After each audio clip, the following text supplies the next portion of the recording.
ஒரு கணவன் முன்னாடியே வந்து பார்த்தனா அவரோட மனைவி மேல போயிட்டு இப்படி கையை போட்டு செல்லம் இவ்வளவு நாள் நீ வந்து பார்த்தனா வீட்டுக்காரோட இருந்துட்ட ஒரு நாள் என் கூட இருந்தா இது காமெடியா? நீங்க சொல்லுங்க. நீ மது இருந்துட்டு நீங்க வேலைக்கு போவீங்களா?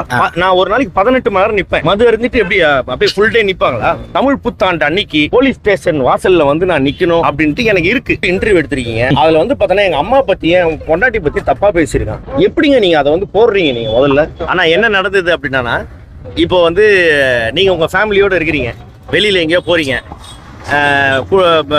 மனைவியோடு இருக்கிறீங்கன்னு வைங்களேன். அந்த சமயத்தில் உங்கள் கூட இருக்கிறவங்கள பற்றியோ இல்லை கூட வந்த பெண்கள் பற்றியோ யாராவது வந்து தவறாகவோ இல்லை வந்து ஒரு கேலி கிண்டலாகவோ இல்லை ஆபாசமாகவோ பேசினா நீங்கள் என்ன பண்ணுவீங்க? என்ன பண்ணுவீங்க? கேள்வி கேட்பீங்க, ஏன்டா அது மாதிரி பண்ற அப்படின்ட்டு. அது மாதிரி அவர் வந்து ஒரு சில விஷயங்கள் பண்ணாரு. அதுக்கு வந்து பார்த்தீங்கன்னா சேனல் வந்து என்ன பண்ணாங்கன்னா, தம்பி நீ வெளில போயிடு அப்படின்னு சொல்லிட்டாங்க. ஏற்கனவே அவர் வந்து அண்டாகசன் ஷோக்கு வந்தாரு. அங்கே வந்த பாண்டியன் ஸ்டோர்ஸ் ஹீரோயின், அதுக்கப்புறம் மெயின் கேரக்டர்லாம் வந்து பார்த்தீங்கன்னா ரொம்ப ஒரு மாதிரி இழிவாக வந்து பார்த்தீங்கன்னா முகம் சொல்லிக்கிற மாதிரி ஏதோ ஒன்று பேசிட்டாரு. அப்போ அவங்க போகும்போது வந்து கம்ப்ளைண்ட் பண்ணதுக்கப்புறம் நீங்கள் நல்லா பாருங்க, அண்டாகசன் ஷோவில் 2 வாரம் அதாவது 4 வாரம் வந்திருப்பாரு. அதாவது ஒரு நாளைக்கு 2 எபிசோடு எடுப்பாங்க. 2 நாள் வந்தாரு. அடுத்த வாரத்துல இருந்து அவர் வரல. அப்பல இருந்து அவர் என்ன நினைச்சிருக்கிறாருன்னா, நான் தான் அவரை வந்து வேலையை விட்டு தூக்கிட்டேன் அப்படின்னு நினைச்சிருக்காரு. நேற்று நடந்ததுல வந்து என்ன அப்படின்னு பார்த்தோன்னா, இவர்கள் வந்து பார்த்தோன்னா இது மாதிரியான விஷயம் பண்றான் அப்படின்னோடனே சில பேர் வந்து கேள்வி கேட்டாங்க. அதனால வந்து பார்த்தோன்னா புகழுக்கு பொறாம. வினோத் வந்து ஏற்கனவே வந்து பார்த்தோன்னா எனக்கு என் மேல ஏற்கனவே அவருக்கு வந்து பொறாம வந்து இது அப்படின்ற ஒரு விஷயத்தை வந்து அலிகேஷன் வந்து அவர் வைக்கிறாரு. இது வந்து பார்த்தோன்னா அவருக்கு ஒரு 6 மாசத்துக்கு 3 மாசத்துக்கு ஒரு தடவை வந்து ஏதாவது ஒரு கண்டென்ட் ஒன்று பண்ணணும், அது அவருக்கு ஃப்ரீயா கிடைக்கணும். இப்போ தமிழ் புத்தாண்டு அன்னைக்கு போலீஸ் ஸ்டேஷன் வாசல்ல வந்து நான் நிக்கணும் அப்படின்ட்டு எனக்கு இருக்கு. ஏன்னா இது மாதிரி கர்மம் பிடிச்சவனங்கள்லாம் வந்து பார்த்தோன்னா நம்ம வந்து என்கரேஜ் பண்றோம் அப்படின்றது வந்து பார்த்தோன்னா எனக்கு தோணுது. மற்றவங்களுக்கு தோணுனா எனக்கு வந்து சந்தோஷமா இருக்கும்னு நினைக்கிறேன். அவ்வளவுதான் சார். இல்ல சார், நீங்க வந்து மது அருந்திட்டு அவர் தாக்குனதா சொல்லி குற்றச்சாட்டு வைக்கிறாரு. அதுக்கு என்ன கொண்டு வரீங்க? இல்ல நான் ஒண்ணு கேட்கறேன். நீங்க எந்த சேனல்? நியூஸ் பண்ணி மது அருந்திட்டு நீங்க வேலைக்கு போவீங்களா? உங்க தொழிலுக்கு உண்மையா இருப்பீங்களா? நான் ஒரு நாளைக்கு 18 மணி நேரம் நிப்பேன். மது அருந்திட்டு எப்படி அப்படியே ஃபுல் டே நிப்பாங்களா? இல்லங்க, நீங்க கேட்கும் போது எனக்கு கோவம் வருது. இல்ல நான் ஜெனரலா நான் சொல்றேன். அவன் சொல்றான்னா அதை வந்து பார்த்தா நீங்க கேக்குறீங்களே, அதுதான் நான் இப்பதாங்க நான் சொன்னேன். அவனை மதிக்காதீங்கன்னு நான் சொல்றேன். அவருக்கு நாங்க மதிக்கல சார். தொடர்ந்து அவர் எல்லா சேனல்லையும் அதே தான் பேட்டி கொடுத்துருக்காரு. நீங்க இல்ல பிரதர், என்ன பதில் சொல்ல விரும்புறீங்க? இல்ல நான் அப்படித்தான் பேசுறேன். நான் அப்படித்தான் பேசுறேன். இல்ல சார், எந்த சேனலுமே கூட்டு தயவு செய்து அவர் வந்து எதுவுமே எடுக்காதீங்கன்றேன். இவர் ஒரு ஆளுன்னு சொல்லிட்டு இவருக்காக எல்லா சேனல் கூட்டு நீங்க எனக்கு வந்து அதுதான் சொல்றேன். மீடியா யாரும் எடுக்கிறது இல்ல சார். மெயின் ஸ்ட்ரீம் மீடியா யாரும் எடுக்கிறது இல்ல. இல்ல இப்ப போயிட்டு நிறைய மீடியால போயிட்டு உட்காந்து பேசிட்டு இருக்காப்ல. நம்ம யாரும் பிரஸ் யாரும் எடுக்கிறது இல்ல. இப்ப விட்டுட்டீங்க. யூடியூப் சேனல் எல்லாம் மறுபடியும் எடுக்கிறாங்க. ஸோ அதெல்லாம் தவிர்க்கணும். ஏன்னா எவ்வளவு பேர் கஷ்டப்பட்டு வரவங்க நிறைய பேர் இருக்காங்க. நீங்களும் நிறைய பேர் பாக்குறீங்க. எவ்வளவு பேர் கண்டென்ட் வந்து ஒரு மக்களுக்கு வந்து நல்ல விஷயமா போய் சேருது. இந்த கண்டென்ட் பண்ணா யாருக்குமே முக சொல்லி வரலன்னு சொல்லி நிறைய பேர் கண்டென்ட் பண்றாங்க. அவங்களுக்குலாம் வாய்ப்பு கொடுங்கன்றோம். நாங்க வந்து இப்போ ஒன்றும் இல்லை, ஆட்டோக்காரன் சேனல் சொல்லிட்டு ஒரு பசங்க கருவாடு கம்பெனி ஆரம்பிச்சிருக்காங்க. முந்தா நேற்று போனேன். காலையில் 6 மணி ஃப்ளைட்டு பிடிச்சி போய் அந்த பசங்களை வாழ்த்திட்டு மறுபடியும் 6 மணி ஃப்ளைட் பிடிச்சி வரேன். எனக்கு நான் ஷூட்டு முடிச்சு நான் ஓடிட்டு வரேன். ஏன்னா நல்லா பண்ணுறாங்க, நான் போய் விஷ் பண்ணிட்டு வரேன். எவ்வளோ பேருக்கு அந்த ராஜ்பிரின்னு சொல்லிட்டு எல்லாமே அவ்வளோ கமெண்ட்ஸ் போடுறாங்க.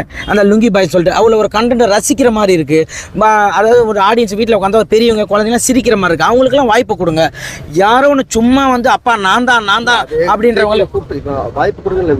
விஜய் டிவி கூப்பிட்டு தப்புன்னு ஒத்துக்கிட்டாங்க. இல்லை அதான் ஒத்துக்கிட்டாங்க. அவங்களே ஒத்துக்கிட்டாங்க. இதுக்கப்புறம் அந்த மாதிரி யாருமே அந்த மாதிரி வாய்ப்பு கொடுக்காதீங்க சார். அவர் எங்கேயுமே நடிக்க வாய்ப்பு இல்லை சார். அவரை சும்மா கூட்டு பண்ணிருக்காங்க சார். என்னன்னா அவரை வெளியில போங்க அப்படின்னு சொன்னது சேனல், ஓகேங்களா? ஏன்னா இவர் தகாத வார்த்தைகளை பேசிக்கிறாரு, பெண்களை பத்தி வந்து தவறா பேசுறாரு. ஒரு கணவன் முன்னாடியே வந்து பார்த்தோன்னா அவரோட மனைவி மேல போயிட்டு இப்படி கையை போட்டு செல்லம் இவ்வளவு நாள் நீ வந்து பார்த்தோன்னா வீட்டுக்காரோட இருந்துட்ட ஒரு நாள் என் கூட இருந்தா இது காமெடியா? நீங்க சொல்லுங்க. யாருக்கா இருந்தாலும் கோவம் வரும். ஏன்னா நாங்க அத்தனை வருஷம் பழகி பின்னாடி டேபிள்ல இருக்கேன். அவங்க ஹஸ்பண்ட் கிட்ட சொல்றாரு, இவ்வளவு நாள் சாரி அவங்க கிட்ட சொல்றாரு, இவ்வளவு நாள் நீ அவங்க கிட்ட இருந்துட்ட, ஒரு நாள் என் கூட இருக்கட்டன்றாரு. இதனால வந்த பிரச்சனைகள் தான். பெண்கள் கிட்ட ஆபாசமா பேசுறது, சமுதாய ரீதியா குப்பம் சேரின்ட்டு பிரிச்சு பேசுறது. எப்ப பாரு அவர் மைண்ட்ல வந்து ஒரு கேவலமான ஒரு எண்ணம் இருக்குது. சாதி பாகுபாடு எண்ணம். உண்மையிலேயே அவன் வந்து ஓகே, நான் வந்து மதியம் 2 மணிக்கு மது போதை, ஓகே சாப்பிடலாம் மாட்டாங்க யாரும். நம்ம இங்க வந்து ஷூட்டிங் வந்தாலே குடிச்சிட்டு தான் வந்து இருப்போம்.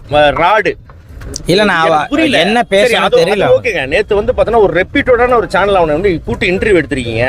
அதுல வந்து பார்த்தோன்னா எங்க அம்மா பத்தி என் பொண்டாட்டி பத்தி தப்பா பேசியிருக்கான். எப்படிங்க நீங்க அதை வந்து போடுறீங்க நீங்க முதல்ல? தயவுசெய்து இன்டர்வியூ எடுத்து அந்த மாதிரி என்ன விஷயம் நடந்திருக்கு அப்படி கிடையாது, என்ன விஷயம் நடந்திருக்கு தீர விசாரிச்சுட்டு போடணும். எடுத்தோன்னே ஒரு பண்ணிட்டாங்களா உடனே அப்பா வீடியோ போட்டோம்னா வியூஸ் போடணும். இல்ல அது வேலையா இருந்தா கூட அதே ஒருத்தவங்களுக்கு பாதிக்கும் தெரியாதா? ஆஜராயிருக்கீங்க என்ன சொல்லியிருக்காங்க? என்னங்க? எதுல விசாரணைக்கு தானே ஆஜராயிருக்கீங்க. கூட்டு விசாரணை பண்ணாங்க. பண்ண வண்டவாளத்தெல்லாம் சொல்லிட்டோம். அவங்க வந்து பார்த்தோன்னா அவங்க விசாரிக்க போறாங்க, மத்தவங்க எல்லாரும் விசாரிக்க போறாங்க. இப்ப நான் வேணும்னா கூட நான் ஒரு வீடியோ காமிப்பேன். நான் ஒரு விஷயம் சொன்னேன்ல, அந்த வீடியோ கூட என்கிட்ட இருக்கு. நிஷா பேசின வீடியோ என்கிட்ட இருக்கு, காமிக்கிட்டுங்களா? அப்படி அது மாதிரி ஏதாவது ஒரு ப்ரூஃப் காமிச்சிங்கன்னா நான் வந்து பார்த்தோன்னா நாங்கள் ஒத்துக்குறோம், இது பண்ணோம் அது பண்ணோம் இது பண்ணோன்ட்டு. நீயா வந்து வாயை வச்சு நீ 7.5 இதை இழுத்து விட்டுட்டு இதோ இங்கே தான் இருக்குது இப்படி நடந்தே வந்திருக்கிற. அப்படி நடந்தே வந்துட்டு இவரை போட்டு டார்ச்சர் பண்ணிட்டு இப்போ இது போனால் இதில் வந்து பார்த்தோன்னா இருந்தது வந்து பார்த்தோன்னா 28 ஆர்டிஸ்ட் ஜட்ஜஸோட சேர்த்து 30 பேர். அவனுக்கு ஞாபகம் இருக்கு 4 பேர் தான். அது தாக்குற மாதிரி எதுவும் சம்பவம் நடக்கல.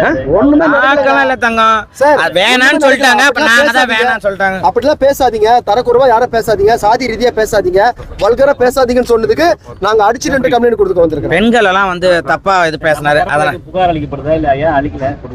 தங்கம் சட்ட ரீதியா வந்து நம்ம ஏன்னா ஒரே ஒரு நிமிஷம். அவருடைய பேஜ்ல இருந்தும் போட்டிருக்காரு. அவரு டெலீட் பண்ணாலும் சரி, அவர் பேசுறது நிறைய இடத்துல இருக்கு இல்லையா, அது நம்மகிட்ட வீடியோ ரெக்கார்டா நாங்க இருக்கு. ஏன் வந்து இவரு சட்ட ரீதியா அவரு கொடுக்கலன்னா, எடுப்போம். அவர் நாங்க குடுக்கணும்னு அவர் காத்துட்டு இருக்காரு. இது பெருசாகும், அவர் ஃபெமிலியர் ஆகணும் அப்படின்றதுக்காக அவர் அதெல்லாம் பண்றாரு. வேண்டாம். இதெல்லாம் கண்டுக்காத விட்டுன்னு தான் நாங்க விட்டோம். இல்லைன்னா நாங்க கொடுத்துருக்கோம். கொடுத்து சாதி ரீதியா பேசுறாருன்னு சொல்லி பெரிய பிரச்சனை ஆகியிருக்கலாம். ஏன்னா அவரை நம்மளே வளர்த்து விடுற மாதிரி ஆயிடும். அவரை பத்தி ஊருக்கே தெரியும். அப்படியே நாங்க ஸ்டாப் பண்ணிட்டோம். அவ்வளவுதான். சட்ட ரீதியா நாங்க கண்டிப்பா, ஏன்னா அவர் வீடியோ பேசுறது ரெக்கார்டா இருக்கு. அவர் எப்பங்க வளர்ந்தாரு? அவர் எப்ப வளர்ந்தாரு? அவர் வளர்ச்சி யாருக்கு பிடிக்கல? என்ன வளர்ந்துட்டாரு அவரு? எதுல வளர்ந்தாரு அவரு? எத்தனை வருஷமா ஃபீல்டுல இருக்காரு அவரு? அவரோட டேலண்ட் எல்லாம் நீங்க அவரோட கொஞ்சம் height ஆ இருக்கிறேன்னு நினைக்கிறேன். அத இல்ல நீங்க கேக்குறது அவரோட வளர்ச்சி பிடிக்கல. அவர் வளர்ந்தாதானே சார் வளர்ச்சி பிடிக்கும். அப்படியா? ஆமாங்க ஐயா. ஐயா யாருமே வந்து யாரோட உருவத்தையும் நம்ம இது பண்ண வேணாம். அவருக்கு அவர் அழகா இருக்கட்டும், அவங்க வீட்டுல அவங்க அம்மாவுக்கு அவர் அழகு, அவங்க அப்பா அழகு இருக்கட்டும். அவர் என்னன்னா அவர் அது பேர் என்ன, இன்டெலிஜென்ட் சொல்லிட்டு ஒரு விஷயம் பண்றாரு. அது ரொம்ப தப்பு. நாங்க சரி வேண்டாம் இது வேணாம், அவரா போய் கொடுத்தாரு போனாரு, அவரா போயிடுவாரு. சரி ஏன்னா நாளைக்கு மதுரை காசு இல்லை, அதனால அவர் போயிடுவாருன்னு நினைச்சோம். அவர் போற மாதிரி தெரியல. சும்மா வந்து நான் தான் நடிப்பாரக்கன்னு சொல்லிட்டு தேவையில்லாத ஒரு விஷயம் பண்ணிட்டு சொல்லி நீ ஃபேமஸ் ஆகுது. அது சொல்றோம் அந்த ஆளு. அது வேற இருக்கா? சரி வாங்க.